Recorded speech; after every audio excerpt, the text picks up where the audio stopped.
सरकारी डॉक्टर्स का ऐसा काला सच आज से पहले आपको शायद ही किसी ने बताया होगा।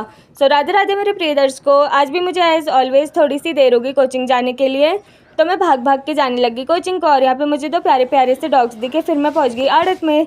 फिर मैं थोड़ी देर में पहुँच गई कोचिंग। और आज मैं यहाँ से थोड़ी जल्दी चले गई क्योंकि मुझे हॉस्पिटल भी जाना था ना, बट आगे पे थोड़ा सा जाम भी लगा हुआ था।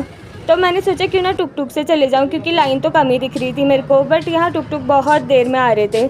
फिर मुझे रियलाइज़ हुआ कि अभी तक तो मैं कोचिंग हॉस्पिटल पहुंच भी जाती, बट मैंने सोचा कोई बात नहीं। फिर मैं पहुंच ही गई हॉस्पिटल और आज यहाँ ज़्यादा भीड़ भी नहीं थी। फिर डॉक्टर को मैंने दिखाया, फिर वो कह रहे थे करके जब भी यहाँ आते तो आँख और कान तो खुले रखा करो कम से कम, क्योंकि उन्होंने एक काम बोला था सेक करने का और वो मैं भूल गई।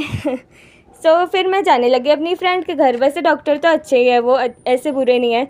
फिर ये देखो, ये छोटी सी प्यारी सी मेरी दोस्त है जो बहुत बच्ची जैसी दिखती है। फिर इसके घर जाते ही मेरा स्वागत टेडी बेयर ने किया भौंक भौंक के। फिर इसके भाई ने आज मेरे लिए पराठे बनाए थे। फिर ये मुझे छोड़ने आ रही थी जंगल के रास्ते, और कैमरा देख के प्यारी शर्मा आ गई।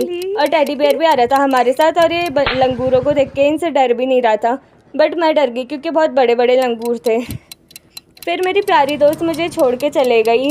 फिर मैं आने लग गई घर को, और घर को आते हुए पहले मैं धर्मशाला के पास पहुंची। वैसे जाम तो आज बहुत ही था, और वहाँ किसी की शादी हो रही होगी ना, तो टेंट भी लग रखा था बहुत सुंदर सा। फिर मैंने सोचा कि अब मुझे घर भाग भाग के जाना पड़ेगा क्योंकि थोड़ी देर हो गई है। वैसे धूप तो थी, बट मुझे लगा कि देर होगी तो, और वैसे भी ढलान में जाने में क्या ही टाइम लगता है। तो फाइनली मैं पहुंच गई घर। So thanks for watching guys, मिलती हूँ नेक्स्ट वीडियो में। तब तक के लिए बाय बाय, और प्लीज़ सब्सक्राइब।